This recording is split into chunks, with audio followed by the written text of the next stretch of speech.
Y he visto que esos temas lo estaba conociendo bien el profesor Jonathan y les está explicando. Por eso digo, ustedes tienen un bagaje, una amplia posibilidad de hacer trabajos de ingeniería en todo este tipo de control de riesgos. Nosotros lo tomamos esto como un riesgo, efectivamente es un riesgo, pero para una minería esto no solo es riesgo, esto es dinero, es plata, ¿no? Es salud, es vida.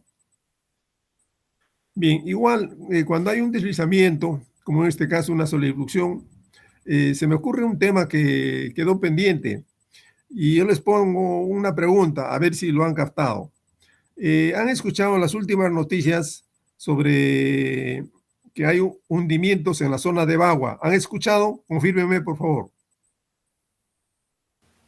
Me parece que sí, ingeniero. Después que hubo el sismo, ha habido deslizamiento, hundimientos, incluso porque ha habido un sismo ahí en Amazonas. Y Así yo es.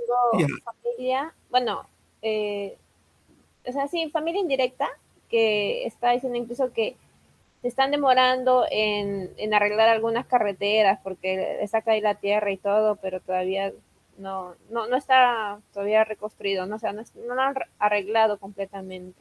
Conforme. Miren, justo si están viendo la imagen, ¿no? ¿Sí lo ven? Sí, sí. Ya. Este es en la zona de Huancabamba, que no está muy lejos, ¿ah? Por un caso, está en la parte de la sierra de Piura, y yo les conté que este pueblo, que se llama la ciudad que camina, se va deslizando, se va hundiendo. ¿Mm? Y ese es un fenómeno eminentemente de geodinámica externa, porque hay eh, el suelo no soporta bien por la pendiente.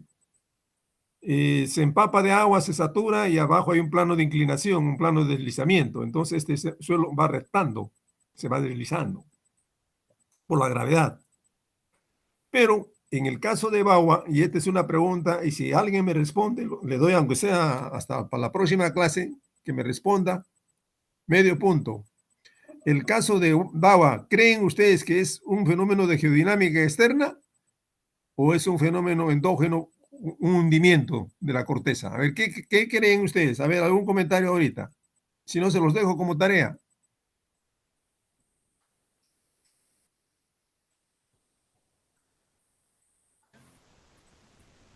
Depende, ingeniero, si es que ahí hay falla, debe ser interna, pero si no, es externa.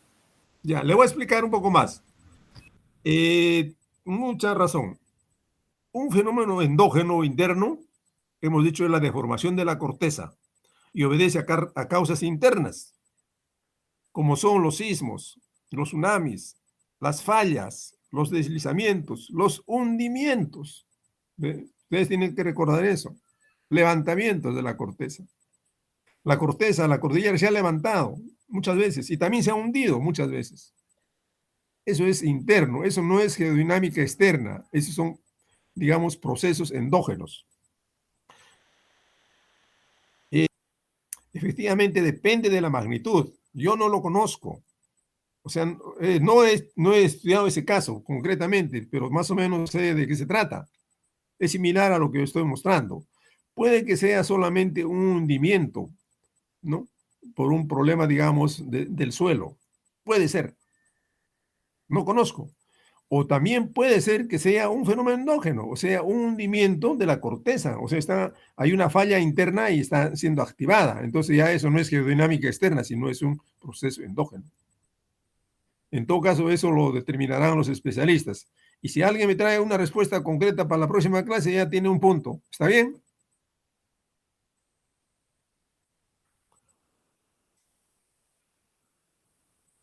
Sí, ingeniero. Ya, eso es como es una inquietud, una tarea, ¿no? Involuntaria, ¿no? A ver, averigüen qué pasa con eso. ¿Es endógeno o es externo? Si alguien me dice es externo, me tiene que decir por qué. Si es interno, ¿por qué? Pero con una buena base, nada más. Si no, lo dejamos así como una bonita inquietud, ¿ya? Ahora, en general, todas estas zonas que pueden estar deslizándose, agrietando, etcétera, pasan pues por medidas de estabilización, pasan por medidas, incluyendo los huaicos, todos los fenómenos de cómo se tiene que manejar el territorio. Es obvio, ¿no? Por ejemplo, si acá tenemos un puente que está muy bajo en la altura con respecto al espejo de agua, el puente va a colapsar, pues. Igual, si estamos en una zona de construcción donde eventualmente hay huaico, aunque la gente dice, no, acá no hay nunca, nunca ha habido agua, el huaico después de 20, 30 años o 50 años puede entrar, pues, recupera su cauce. Y es ahí donde se aplican las medidas de control y prevención. Ahí nos habíamos quedado. Efectivamente, las medidas de control y prevención en estos fenómenos de remoción en masa o flujo, en realidad son los mismos que se hacen para la erosión. Ustedes hemos repasado algunas medidas de la erosión, ¿no? Por ejemplo, lo importante como medida es de que lo más importante como una medida de prevención en la erosión es evitar la erosión. Ese es mi punto de vista. O sea, más que limpiar una calle, lo importante es no ensuciar la calle. Ese es el concepto, esa es la filosofía. Igual, no es tan importante remediar la erosión, sino evitar la erosión. Y se evita la erosión con buenos manejos, con buenas obras, con buenos diseños, con buenos implementos. Y lógicamente ahí tenemos dos tipos de medidas, estructurales y no estructurales. Eso ya lo repasamos. Las estructurales son obras, o sea, son cuestiones físicas, como son las defensas ribereñas, los diques, gaviones, enmallados, cochas, revestimientos, terraplenados. Hablé de lo que, como los incas manejaron muy bien su territorio en base a andenerías. Eso es manejo. Controlan la erosión, controlan los fenómenos de remoción en masa, mantienen el talud y los suelos son productivos. De eso se trata. Más que de la obra, de darle uso y restablecer el equilibrio al talud o digamos, a la ribera en general, mediante obras que se conocen en este caso como medidas estructurales. De esto hay todo un diseño, toda una explicación, toda una ciencia, toda una disciplina. El profesor Jonathan les ha estado mostrando incluso algunas imágenes, y les ponían a ustedes el caso, a ver cuál ustedes aplicarían. Claro, hay que seleccionar de acuerdo al territorio, de acuerdo al medio. Por decir una cosa, ¿no? Cuando se hace una carretera, ustedes dirán simplemente se hace una carretera. No, la carretera se tiene que hacer pensando de que esa carretera va a cortar un talud, por ejemplo. Primero va a deforestar si está en la selva o en la ceja de selva. Segundo, va a cortar un talud, va a desequilibrar, perdón, la pendiente. Entonces así nomás no se hace el corte. Se tiene que pensar que eso va a traer consecuencias, y lo que ha traído el terremoto este de Amazonas es eso justamente. ¿Por qué las pistas se han agrietado y se han malogrado? Porque no ha habido un buen diseño, aparentemente. Claro, si el sismo pasa de 7.5, ningún terreno aguanta. Pero si la construcción, la pista está bien, con un talud bajo, pendiente uniforme, etcétera, no va a pasar mucho daño. Y de eso se trata. Entonces, por ejemplo, se hace una cartera, ese es el ejemplo que yo ponía. Entran a tallar varias disciplinas.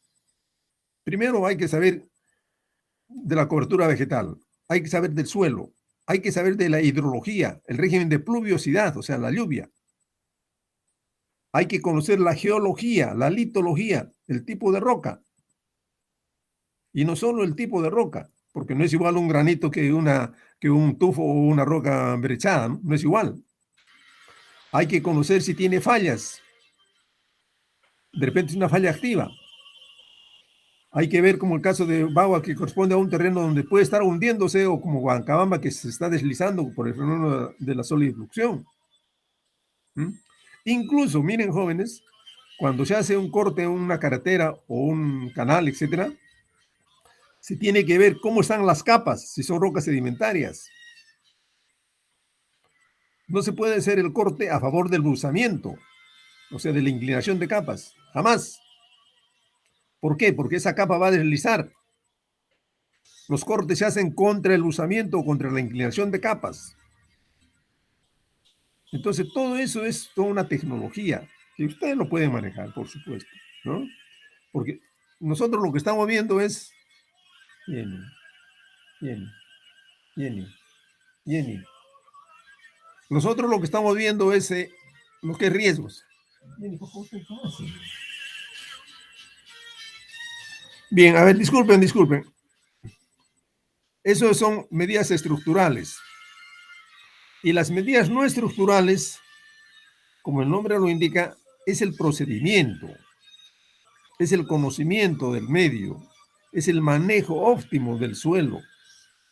O sea, no necesariamente esto es estructural, sino es la práctica. Buenos cultivos no van a controlar la erosión.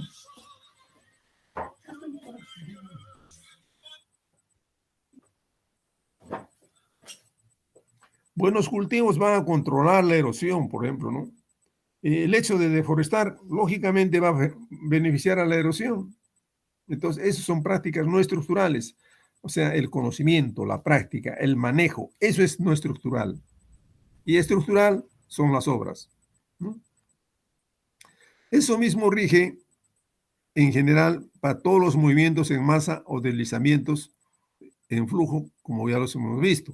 O sea, las medidas no van a ser diferentes, van a ser las mismas. ¿Dónde puede estar la diferencia? En el fenómeno, en el tipo digamos, si es un deslizamiento, va a ser diferente que una caída, ¿no? O un desplome. No va a ser igual hacer un enmallado en la Costa Verde que digamos, en una zona de selva, ¿no? Entonces, la diferencia va a estar en el fenómeno y en el medio. O sea, de dónde estamos hablando, ¿no? Eso es en la práctica. Por ejemplo, si es un terreno relativamente con poca pendiente, no va a haber mucho problema de manejo, ¿no? Pero si es un terreno de alta pendiente, entonces el manejo va a ser totalmente diferente. De repente es un suelo totalmente inestable, es una roca totalmente disgregable, son tubos, son brechas, ¿no? Entonces ya no solamente es talud, sino hay que hacer enmallados, hay que hacer mampostería o enrocados, ¿no? Etcétera, ¿no? Es todo ya una técnica que sale repito, dependiendo del fenómeno y dependiendo del medio, o sea, del terreno. Pero las medidas son las mismas.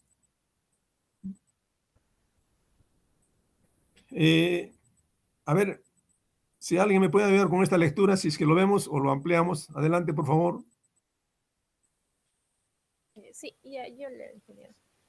Las medidas de control y prevención en general son similares para todos estos fenómenos de geodinámica externa, resultando importante considerar tal acción de modo integral con las especificaciones del caso. Un aspecto vital para este fenómeno será consolidar la información técnica de base respectiva, como mapas, catastros, estadísticas, etc., sobre todo para la formulación y puesta en vigor de los planes de contingencia, planes y programas para adecuada ocupación territorial, ordenamiento territorial ambiental, planes y obras de desarrollo, entre otros. Se adjunta mapas ilustrados, ¿no? Ahí. Gracias. Ve, lo que acabo de decir y lo que dijo también el profesor Jonathan, esto es integral, pues. Y lógicamente, como riesgo, el manejo adecuado, la prevención va a pasar por hacer planes de contingencia, obviamente, ¿no? Pero no solo es planes de contingencia, sino que estos planes de contingencia tienen que estar amarrados con planes y programas de desarrollo.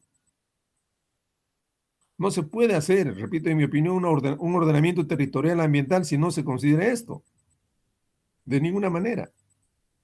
Y ahí es justamente mi sorpresa, un poco, no mi indignación, sino mi preocupación de que este curso ya no lo van a considerar en el futuro en la escuela. No sé por qué, no sé, desconozco, ¿no? A mí me parecía así importante. Creo que lo están poniendo como electivo, ingeniero. O sea, sí va a estar, pero va a ser decisión del alumno si desea llevarlo o no. O sea, va a ser un electivo entre varios cursos. Me parece que lo he visto. Bueno, no sé, no conozco bien cómo quién lo ha hecho ni cosa por el estilo. Simplemente yo lo veo desde un punto de vista práctico, utilitario, ¿no? Y no, repito, no porque yo lo dicte, puede dictarlo cualquier docente. Yo estoy ya en la parte final de mi carrera, ¿no? Lo importante es la proyección. Este es un campo amplísimo para ustedes y no se puede recortar eso de ninguna manera. Bueno, pero no salgamos del punto. Lo que quiero decir es que se tiene que contar con información, pues mapas, catastros, estadísticas, toda la información de base técnica ingenieril, y ustedes lo manejan bien eso. Es que esto yo no le puedo encargar que lo haga un abogado, ni un contador, ni un economista solamente, ¿no? Esto tienen que ser ingenieros, ingenieros que tienen que ver con el medio, con el territorio, con el campo, como son ustedes. Una acción principalísima para cualquier manejo es pues tener justamente mapas, como dijo Jonathan. Y esa es justamente la parte de la ingeniería, de la parte del aporte de ustedes, generar información de base científica, como es esto, ¿no? Es un mapa que lo ha hecho el INGEMET, no importa, ¿no? Geodinámica externa, hay que usarlo, ¿no? Donde se ha marcado acá posiblemente cuáles son las zonas de mayor vulnerabilidad y mayor peligro, obviamente. Y casi siempre se coincide con lo que es la zona de la sierra, ¿no? El contrafuerte andino, las zonas de mayor actividad, obviamente, ¿no? Otro tema es muy importante, es cómo se manejan las cuencas en general, ¿no? Ese es otro aspecto vital. Y en eso también ustedes tienen mucha ventaja. Bueno, no tengo acá una imagen de cuencas, pero posiblemente lo vamos a ver en cualquier momento. El manejo de cuencas es vital. Creo que está en la siguiente diapositivas, ¿no? ¿Y quién maneja mejor cuencas? Ustedes mismos respóndanse, pues. ¿Mm? Yo no le puedo encargar eso solamente a un geólogo que maneje cuencas o a un hidrólogo. El hidrólogo es el especialista, obviamente, pero el hidrólogo necesita de la geología, necesita de la geomorfología, necesita del clima, necesita del suelo. Y no solo es cuestión de agua, sino también cuestión social, económica, accesibilidad. O sea, el manejo es integral, pues. Pero igual hay que hacer mapa, por decir, este es un mapa de geodinámica externa, mapa de zonificación regional, ya zonas de deslizamientos, huaicos, eso se alimenta, ¿no? Toda esta información ustedes la pueden alimentar, ¿no? Y van zonas de huaicos en el Perú, pueden hacerlo de los últimos 20 años, 30 años, o huaicos históricos, ¿no? Ahí está su zonificación. De todas maneras, esta sea una información de base científica que nos ayudan a organizar el territorio. Imaginemos que estas son zonas huaiqueras, como criollamente se dice. Entonces estas zonas son vulnerables, pues, y son de peligro. Consiguientemente tienen que tener otro trato. Así de simple, ¿no? Igual esto. Posiblemente acá hay aluvionamiento e inundaciones, ¿ya? ¿Cuáles son aluvionamientos? En marrón, digamos. Inundaciones en verde, listo, ¿no? Y el otro puede ser otra cosa. Lo importante es no hacer esto. Y en la mañana justamente vimos en el noticiero una casa en no sé dónde, se cayó, pues. ¿Por qué? Porque está creo que acá, ¿a quién se le va a ocurrir construir una casa en la pared de un huaico? Obviamente, nadie lo debe hacer, pero por la necesidad pues se ha hecho, ¿no? Entonces compete a las autoridades, compete a los científicos, a los técnicos, a los ingenieros, proponer pues medidas de manejo, ¿no? Lastimosamente esta gente que vive acá pues no sabe, entonces lo ha hecho, ¿no? Pero ¿qué pasa cuando se cae? ¿Mm? Bien, eso sería más o menos lo que estaba pendiente y ahora pasaremos a ver lo que es el proceso, los fenómenos de inundación y los otros, ¿ya? ¿Alguna pregunta antes de continuar?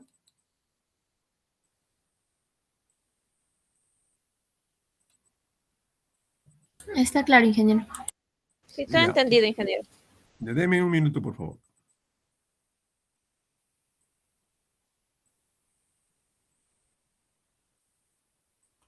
Ya, ahora vamos a ver propiamente ojalá terminemos, por lo menos si no avanzaremos.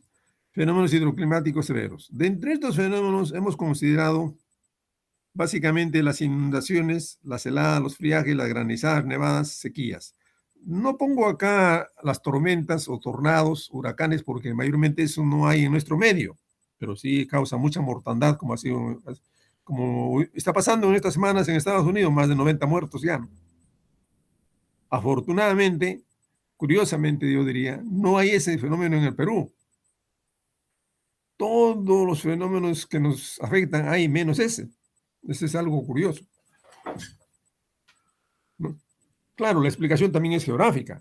Es nuestro territorio, nuestro medio, nuestra configuración de los Andes, la corriente de Humboldt, el fenómeno del Niño. O sea, nuestra configuración geográfica hace de que el huracán no entre acá. Eso en otras palabras. Bien, vamos a ver entonces los fenómenos, estos que los consideramos hidroclimáticos severos, como son las inundaciones, heladas, friajes, granizadas, nevadas, sequías y otros también, ¿no? Listo, ya. Vamos a ver rápidamente lo que son inundaciones. Una lectura rápida y vamos a pasar a ver las vistas. A ver, adelante, una lectura, por favor. Concepto de inundaciones. Ahí está, es una inundación, disculpe, ¿eh? Ya. Evidente que es una inundación. Listo. Sí. Adelante, por favor. Una inundación es el desborde de las aguas de los ríos, lagos y mares cubriendo temporalmente los terrenos bajos, adyacentes y a sus riberas, zonas inundables. Las inundaciones son la ocupación por el agua de áreas que en condiciones normales se encuentran secas. Viene a ser el cubrimiento o anegamiento de una superficie plana o depresionada por acción del agua. Se producen debido al efecto del ascenso temporal del nivel del río, lago u otro, generalmente por efecto de fuertes precipitaciones. En cierta medida, las inundaciones pueden ser eventos controlables, dependiendo, entre otros, del uso de la tierra cercana a los cauces y las medidas que se adopten al respecto. Ya, gracias. Lógico, entonces el concepto de inundación es fácil, ¿no? No es otra cosa que el anegamiento del agua de una superficie. Una superficie se llena de agua por algún motivo, puede ser por un exceso de lluvia. Listo. Obviamente esa superficie tiene que ser más o menos plana o cóncava, si no, no se inunda, ¿no? Si es una ladera, no se va a inundar. Tiene que ser una superficie más o menos llana, plana o más o menos cóncava, ¿no? Listo. Y eso puede suceder en los terrenos bajos adyacentes a las riberas, como son las zonas inundables. Por eso se llama zonas inundables. Por ejemplo, si uno va a la Amazonía, a la vera del río, o sea, a la orilla del río, hay una superficie baja, plana, que normalmente se inunda. Esa es la llanura inundable. Y esa llanura debe respetarse, no puede ser materia de ocupación. Sin embargo, ahí pues se mete la gente, ¿no? Y ahí vienen los problemas, pues. Y ahí estamos llorando después, pues. Se inundó Guayaga, inundó tal pueblo, inundó, claro, pues si el río el río sube nomás de nivel por la lluvia y va a inundar su área. Así de simple. El río no hace milagros, ¿no? Es natural eso. El problema es que nosotros somos los que utilizamos esto. Por eso digo, las inundaciones pueden ser eventos controlables. No digo que 100%, pero sí, en la mayoría de los casos. Una de las formas de controlar es justamente no ocupar las zonas inundables, pues. A ver, siga leyendo, por favor.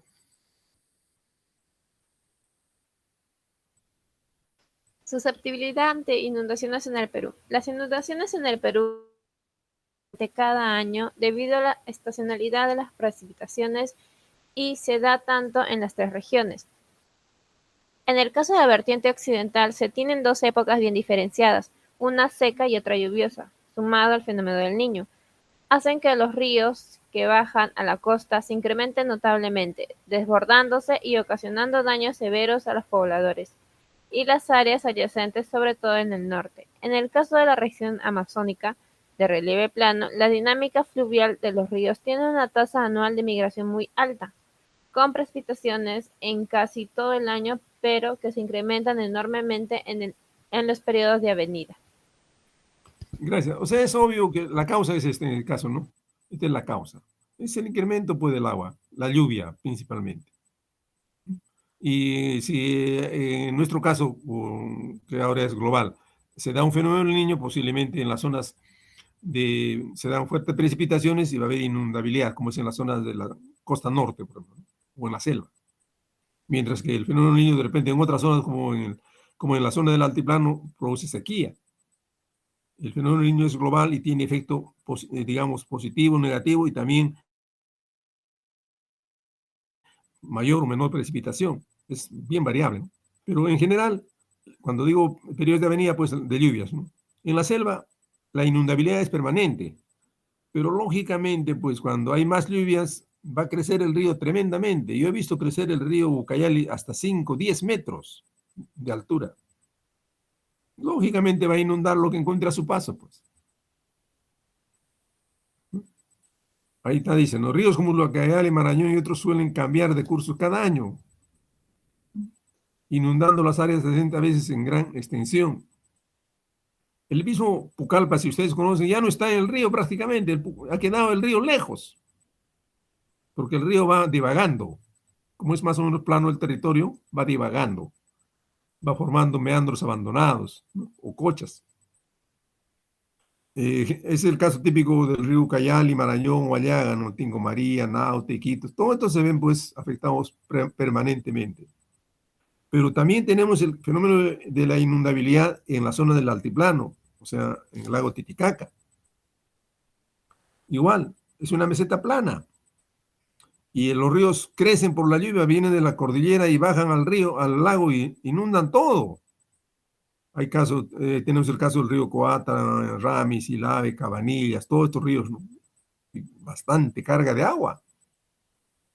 Yo he visto hace muchos años que entre Juliaca y Puno, no sé si alguno de ustedes conocen, hay pues un ferrocarril, ¿no? O sea, línea férrea. Y la línea férrea pasa por una zona bien pegada al lago donde está bien bajo. Cuando hubo una inundación hace muchos años, todo eso se llenó de agua, parecía un mar, y interrumpió, por supuesto, el servicio de tren. Al punto de que vio en ese entonces, en Desaguadero, que la gente, en vez de tener carritos, comenzaron a tener botes. En Desaguadero, para pasar de un sitio a otro, de una cuadra a otro sitio, como ya estuvieran en Iquitos, ya, con botes.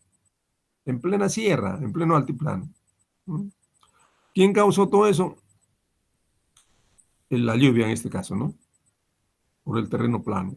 Eso es pues inundación. De más está decir cuáles son las causas de las inundaciones. Simplemente esto lo voy a subir a su carpeta, así que lo pueden repasar. La principal causa es el exceso de lluvias. Listo. Otra causa puede ser la fusión de nieves. Claro, acá no tenemos mucho este fenómeno, pero en las zonas donde hay cambios climáticos con bastante, digamos, épocas glaciales, como en la parte de Norteamérica, Canadá, Rusia, viene la primavera y comienza a deshielarse todo el hielo. Entonces se produce una gran inundación. Esa es una causa.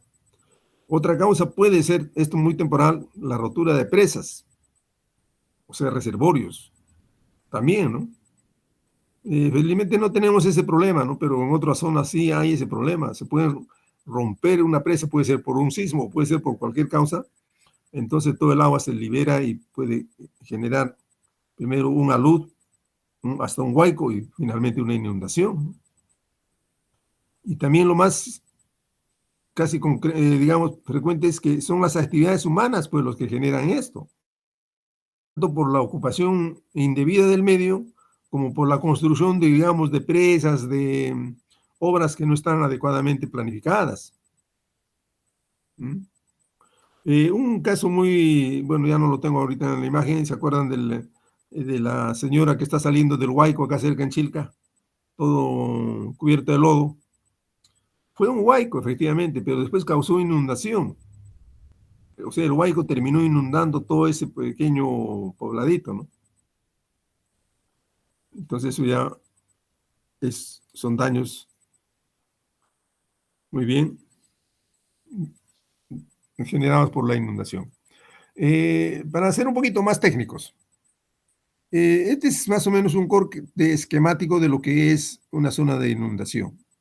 Digamos en este caso fluvial, un río.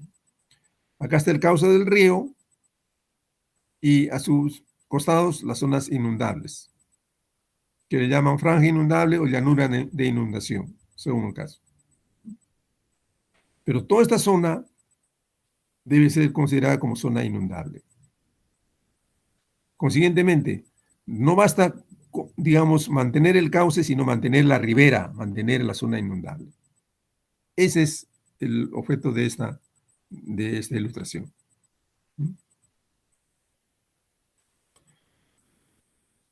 ¿Cuáles son los daños de las inundaciones? Obviamente, pues, se generan un montón, basta que se cubran los pueblos o los cultivos con agua, ya tenemos un daño directo, ¿no?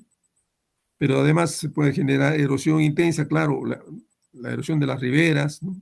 Arrastre de sólidos, sedimentación, contaminación, áreas que se cubren por agua, finalmente puede haber salinización, como es en las zonas del mar. El mar también genera inundación.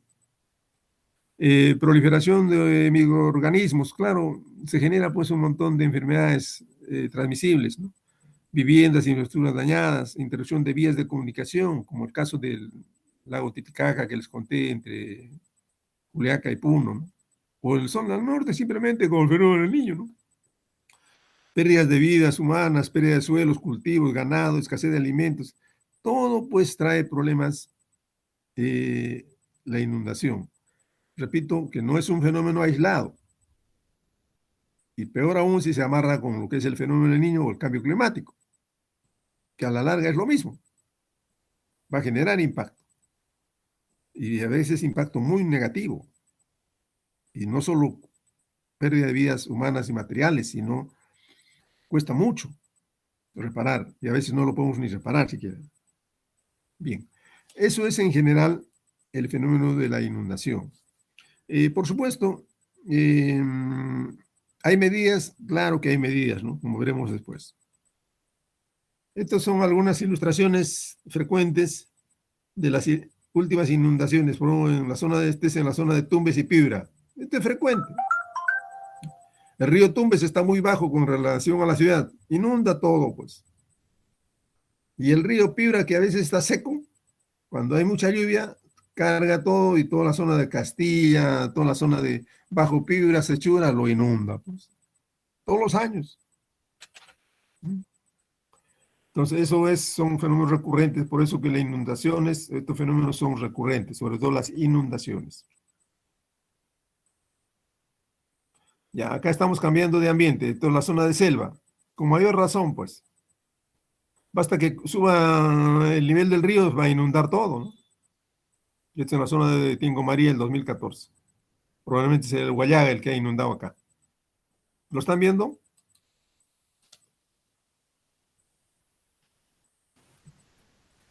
Sí. Ya, muy bien. Ya. Este es en Ica. En Ica pasó esto es no es muy frecuente. Esta es la Plaza de Armas, justamente, ¿no? Está la iglesia de Luren. Esto se dio en 2012. Hubo una excesiva precipitación en la parte un poquito alta y el río entró que casi siempre está seco. Entonces la gente se olvida de que ese río es río, pues. Inundó pues toda la ciudad, terriblemente. Igual pasa en Iquitos. Este ya casi es frecuente, ¿no? Todos los años, pues, Iquitos se inunda. Hay un barrio que se llama Belén, que no es este es cerca de la Plaza de Armas, es esto. Se inundó todo. El barrio Belén está sobre el río ¿cómo se llama el río que es Itaya, ¿no? Itaya. Y lógicamente, pues, apenas aumenta la lluvia, todo el pueblito se va inundando, bueno.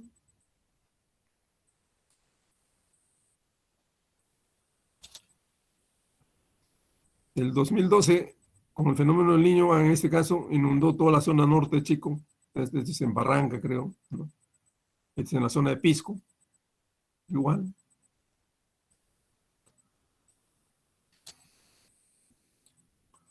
Y muy frecuente, pues lo que antes mencioné, el caso de Piura, ¿no?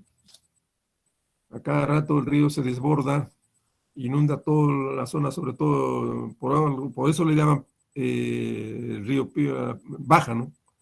Eh, o sea, Piura Bajo, que es zona baja, pues. En la zona entre Sechura y Piura, propiamente, todo es terreno bajo, ¿no? Hay zonas tan bajas, ya en el desierto de Sechura propiamente, que están debajo del nivel del mar incluso. O sea, zonas depresionadas. Vino el fenómeno del Niño, no recuerdo cuándo, y lo inundó todo, y hasta ahora eso ya es como un lago, ¿no?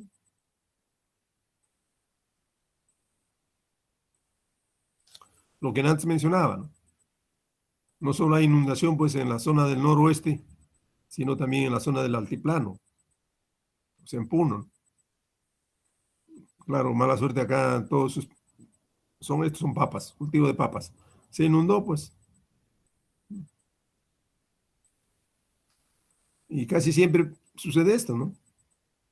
Va a haber interrupción de vías, porque la zona es muy depresionada, muy plana, ¿no? Hay medidas para controlar las inundaciones. Esa sería la gran pregunta. Siempre insisto, la principal medida es evitar el uso de esos terrenos. Pero si se da el caso, hay que aplicar medidas tanto estructurales como no estructurales, ¿no? Obviamente, ¿no? Para mí, la mejor medida son las no estructurales, o sea, la participación de la población. Eso es importante, o sea, el conocimiento del medio. Y eso pasa, por ejemplo, porque hay que manejar bien nuestras cuencas.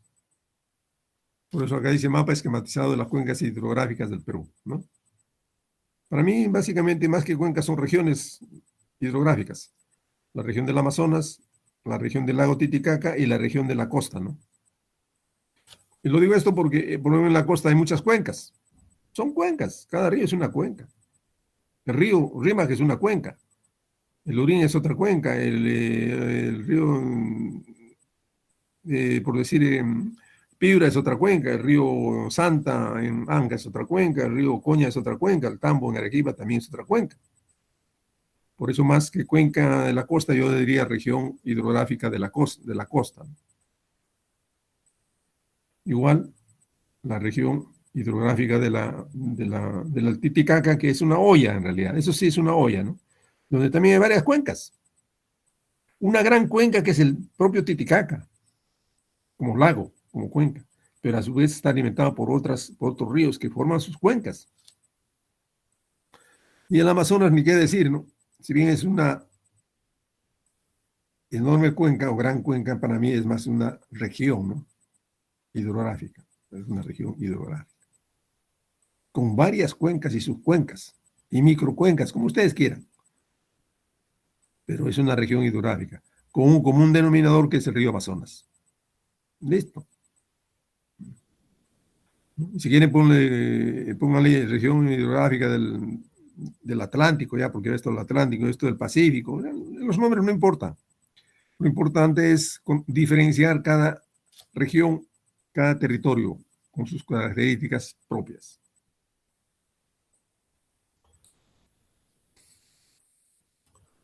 Antes mostré esta imagen, ya lo vuelvo a decir, es mapa de aluvionamientos e inundabilidad. ¿Cuál es el aporte que nosotros podemos hacer o generar? La información técnica de base. ¿Con qué objeto? Con el objeto justamente de definir o determinar cuáles son las zonas de peligro o vulnerabilidad. ¿Para qué? Obviamente para evitar que se consuma el daño, pues nada más. Y para eso generamos toda esta información. Una información importantísima es lo que es los índices de precipitación. Son las lluvias, muy bien, pues. Entonces tenemos que manejar muy bien ese aspecto, como prevención sobre todo, ¿no?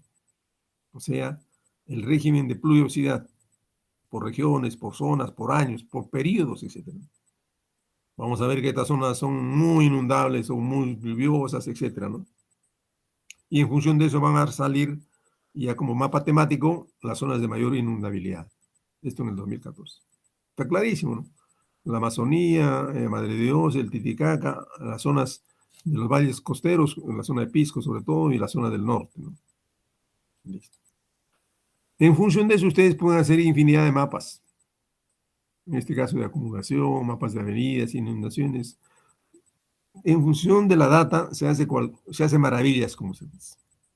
Si yo tengo mapa de clima, mapa de precipitación, que digan datos o mapas de precipitación, conozco bien mi fisiografía, la geomorfología del territorio, etcétera, voy a poder hacer también cualquier tipo de mapas.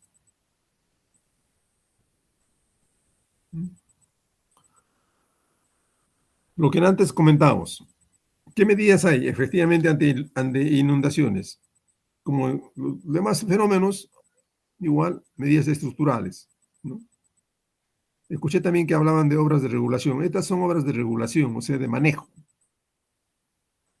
Y las obras de regulación son fundamentalmente las represas, que permiten almacenamiento temporal de una parte de las crecientes para después descargarlas en forma controlada. Eso se llama presa de regulación. Por eso uno dice, esta presa está regulada. Quiere decir que está controlada. Tiene un dique, tiene una compuerta para salida y entrada del agua. Por eso se llama regulación. Está regulada. Entonces la palabra regulación es control. O sea, es un control estructural en este caso, ¿no? Si ve que el agua aumenta bastante, hay que soltar algo de agua. Estamos regulando. Debe tener un límite máximo hasta tal nivel. Tiene pues un centímetro, tiene pues sus metros, ¿no? Dice, hasta 1,50 m puede subir. Si pasa de 1,50 m, hay que evacuar agua. Listo. Eso es regular, pues. ¿Ya? Muy sencillo, ¿no? O sea, son simplemente dispositivos en la salida de las aguas, o sea, en las descargas, para controlar que no suba tanto el agua o pueda evacuarse algo de agua. Eso es regulación. Acá está, ¿no? Tenemos la represa con su dique y ese dique tiene su regulación. Cuando aumenta peligrosamente este nivel del espejo de agua del dique, o sea, de la represa, hay que regularlo dando salida de agua, o sea, eliminando algo de agua, de modo controlado. Eso es regulación. Entonces, es una obra de control de inundaciones y de control en general hídrico, ¿no? ¿Por qué hacemos esto? Porque si no, pues se puede inundar, pues. Si no hubiera ese mecanismo de regulación, esto sobrepasa y inunda, ¿no? O rompe el dique, ¿no? Claro, ya la construcción del dique obedece a otros factores, ¿no? Otras obras son de rectificación. Regulación es para controlar la subida y bajada. Dice, ¿cuál es una obra de rectificación? Su función es facilitar el transporte rápido del agua por su cauce. ¿Ya? O sea, es darle salida rápida al cauce. Ese es rectificar. O sea, que no haya, digamos,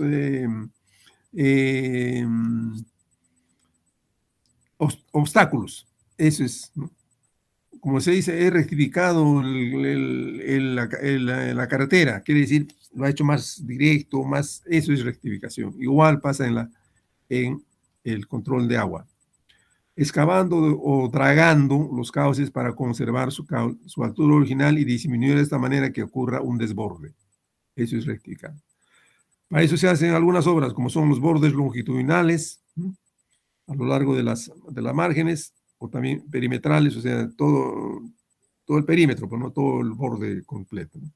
Y obras de defensas ribereñas en general. Veamos algunos ejemplos. Lo primero que uno hace cuando puede haber un desborde del río es, esta obra es una defensa ribereña. Urgente o casi, digamos, casi todo lo hacen, ¿no? Saquillos de arena lo ponen y evita pues que el agua desborde e inunde. Eso lo hacemos todos. Pero no es solamente suficiente esto, hay que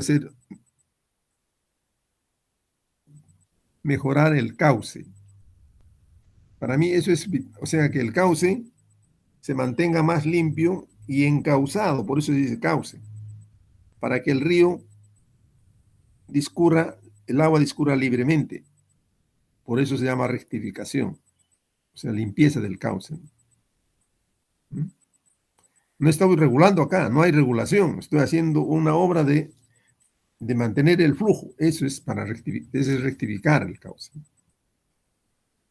Y esto es una obra que se hace excavando el cauce o dragando, draga es excavar, ¿no? Sacando el lodo, etcétera, para que el cauce esté fluido, limpio y pueda el agua discurrir rápidamente o sin problema, ¿no? Lógicamente, para hacer ese tipo de dragado o de limpieza del cauce se usa maquinaria, como en este caso, ¿no? Limpieza de excavación de cauces, o sea, dragado, ¿no? Se va a sacar todo el lodo, todo el material que está acá, que ha caído eventualmente y que puede ser un obstáculo para que el agua no discurra bien. O sea, lo que estoy haciendo es rectificar su cauce. Deme un minuto, por favor.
A ver, un comprendido, ¿cómo me están escuchando? Adelante, por favor. Sí, sí se la escucha, ingeniero. Ya, continuamos entonces, ¿ya? Esto es más que todo parte pues del manejo hidráulico que deben tener las obras, ¿no? Pero igual nosotros podemos conocer esto para evitar riesgos, ¿no? Evitar problemas. Hay infinidad de formas, de tipos de diseños para hacer estas defensas, ¿no? Estos son fotos, este es en el río Rímac y esto es en Piura, con enrocado, es un enrocado, ¿no? Probablemente suficiente, ¿no? Eso tiene que dimensionarlo, pues, de acuerdo a cuánto de agua hay, cuál es la altura, qué puede afectar, etcétera, ¿no? O de repente hay que hacer el enrocado ya con anclaje, con pavimento, o sea, cemento, con obra ya estructural, ¿no? Incluso en este caso, esto parece que es con enmayado, ¿no? Con niveles. Hay diferentes tipos para poder controlar el, el cauce. En este caso se llama bordes o bermas longitudinales, ¿no? De doble vía, en este caso, ambos márgenes. Puede ser un solo margen, pueden ser los dos, depende. Normalmente este es un esquema de cómo se hace la berma. Acá supuestamente está el cauce del río, el talud que se debe hacer de 45 grados como mínimo y darle un soporte de una seguridad que se llama enrocado, ¿no? Hasta de 3, digamos, depende cuánto, el ancho acá dice, no se sabe, no lo dice, pero puede ser 1 metro, 2 metros, y darle siempre una caída mínima, 3% de caída, ¿no? No puede ser plano tampoco. Tener cierta caída, pero tampoco mucha caída, sino viene la lluvia y lo sacan.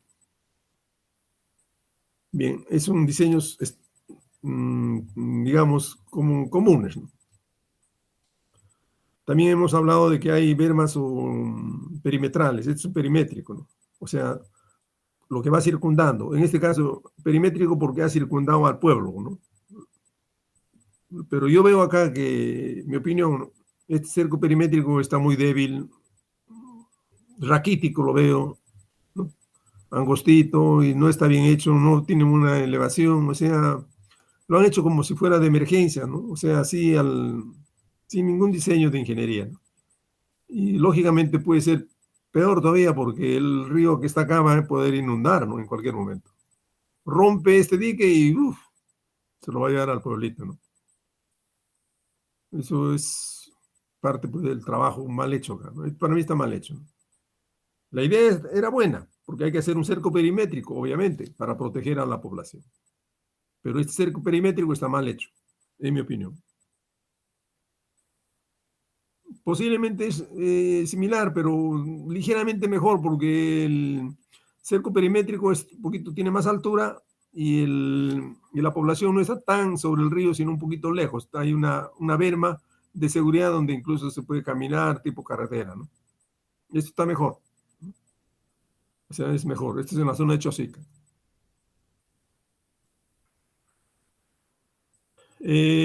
Acá el río va encajado, pero no tiene ninguna protección. Esto es en el río acá en la zona de Chosica, esto creo. Guaycoloro me parece. Y encima lo que veo acá, que el puente está muy bajo en relación al espejo de agua. Claro. ¿Por qué? Porque la población está pues, muy cerca a la orilla, o sea, está muy con poco desnivel, poca altura. ¿Qué pasa si este río crece 2 metros? Va a inundar todo ya, pues. Primero el puentecito se va a caer o van a ser rebasados, como siempre se ha sido así. Y segundo, va a inundar a lo que está a su costado. Y eso pasa siempre, lastimosamente. ¿Qué se tendría que haber hecho acá? Primero, no haber hecho la población, pero ya está. Entonces tiene que hacerse acá un enrocado, un encauce de río con un cerco perimétrico alto, ¿no? O sea, sería un tipo así, pero alto, ¿no? Macizo. Cuesta, por supuesto. Hacer esto, en este caso es una berma de contención doble, ¿no? O sea, ambos márgenes. Está mejor hecho, con enmallado, enrocado con enmallado. Con suficiente altura posiblemente. ¿Cómo se va a saber eso? Hay que medir, pues, hasta cuánto sube el agua en una avenida, ¿no? Y no un año, sino varios años. Entonces, en función de eso se hace la obra.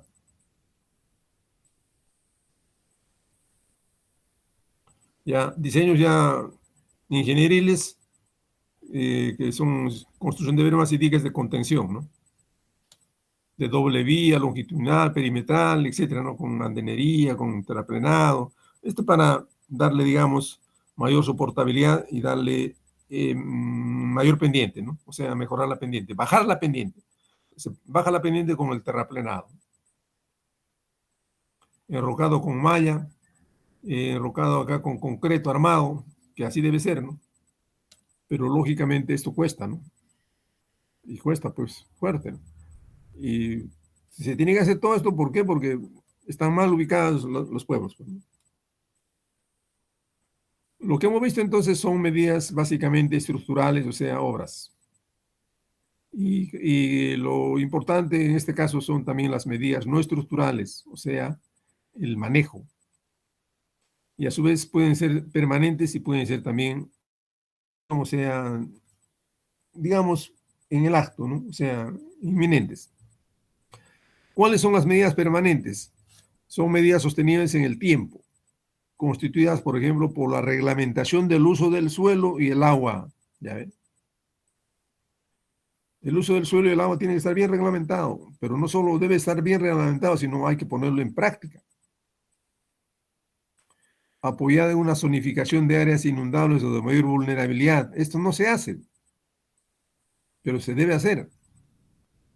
Hay que hacer una zonificación de áreas inundables o de mayor vulnerabilidad. Hay información, hay planos, pero lastimosamente no se lleva, o sea, no se hace, mejor dicho, no se respeta esto. Y lógicamente una medida permanente es capacitación, planes de contingencia, planes de ordenamiento territorial, ambiental, ¿ve? En todo entra eso. Medidas de operación operativas, o sea, medidas de, digamos, de acciones, digamos, puntuales. Todas las medidas que se tome cuando se pueda originar una inundación deben apoyarse en los planes de prevención y los planes de contingencia u otros mecanismos de carácter urgente que se adopten por parte del aparato estatal con la participación de la población organizada. Incluye evacuación, rescate, rehabilitación de servicios básicos y otros.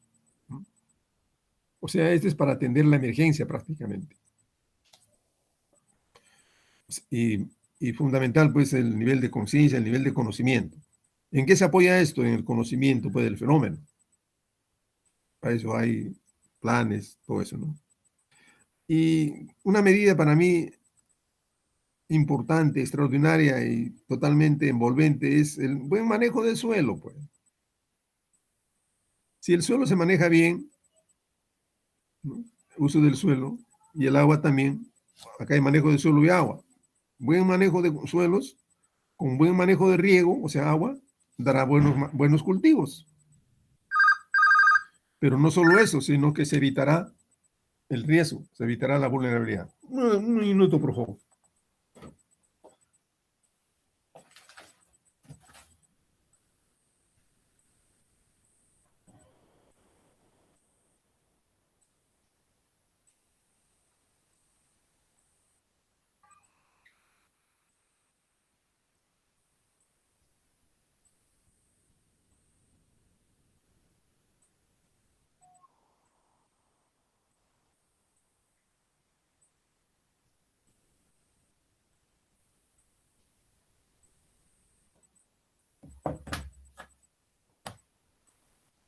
Bien, entonces esta es una buena práctica que además mejora el uso del suelo, mejora el consumo de agua, evita el riesgo, evita el fenómeno, evita la inundación y sobre todo ganamos cultivo, ganamos alimento. Así deben ser las medidas. Bueno, ¿hay alguna pregunta para continuar? ¿O ustedes quieren dejarlo ahí nomás todavía? Porque esto lo podemos hacer también en la próxima clase. A ver, tenemos margen. Ustedes dirán, adelante, por favor. Depende de usted, ingeniero, porque lo bueno es que nosotros no vamos a tener feriados como otros cursos, que sí vamos a estar perdiendo, así, pero con usted no tenemos pérdida de clases. No hemos perdido ni un día, ¿no? No, hemos estado todo el día, ingeniero. Ya. Entonces hagamos una cosa. Vamos a hacer media hora más, ¿ya? Hasta donde nos dé, ¿ya? Claro, ya, estaría bien. En media hora bajo reloj, ahí paramos, pues. Vamos a ver lo que son las heladas. Y no, como la próxima clase lo continuamos esto un poquito más para darle más fuerza. A ver, ya, para que yo no siga hablando como un loro, ¿no? Ustedes también tienen que participar. ¿Qué cosa es una helada? A ver, cualquiera de ustedes. Bueno, la helada es cuando las temperaturas bajan hasta incluso 0 grados, porque lo que pasa que, a ver, ¿cómo les explico? Las heladas son un fenómeno donde las temperaturas descienden hasta 0 grados, ¿no? O Ya. hasta incluso menos, valores de menos 0 grados. Y ocurre también como un fenómeno meteorológico. Dígame.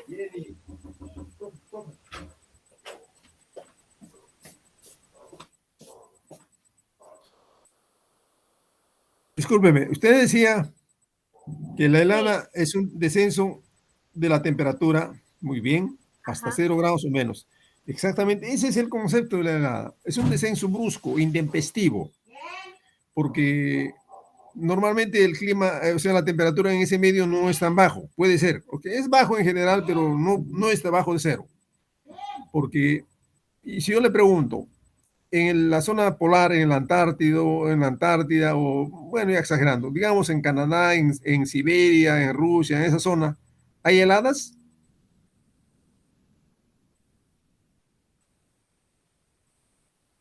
¿Qué me contestarían? O sea, ¿se puede llamar Bien. a esas zonas cuando está cubierto con hielo heladas? No, o sea, hay zonas donde se baja la temperatura, pero no significa que sean helados, ¿no? Pero sí, sí debe haber, sí hay incluso. Ya, bueno, hay, claro, pero no es helada propiamente eso. Ese es su hábitat, ese es su clima normal. Ahí lo que ha habido es un cambio de estación. Me da un minutito, por favor, ¿ya? Un Ok, minuto, por correcto. favor. Ya.